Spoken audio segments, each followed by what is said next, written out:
Bonjour à tous. Vous êtes venus de France vous installer en Espagne. Notre but aujourd'hui est de vous aider à ce que votre résidence fiscale corresponde à votre choix de vie. En effet, la résidence fiscale a une conséquence importante puisque quand vous êtes résident d'un État, vous êtes imposable dans cet État sur votre revenu mondial.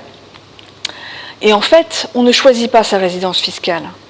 On entend très souvent qu'il suffit, pour être non-résident en France, de passer moins de 183 jours dans le pays. La réalité est cependant beaucoup plus complexe.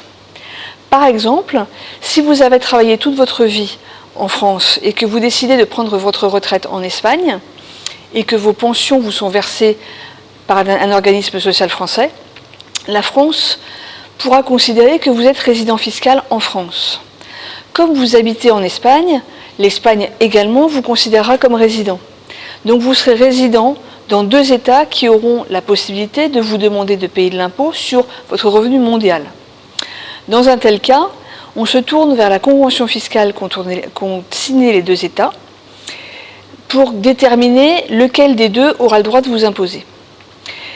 Et en appliquant les critères conventionnels, qui peuvent être légèrement différents des critères de droit interne, vous pourriez avoir la mauvaise surprise qu'un tribunal considère que vous êtes résident fiscal français, alors que vous étiez persuadé d'être résident fiscal espagnol. Donc dans ce cas, comme dans de nombreux autres, il vaut mieux prévenir que guérir.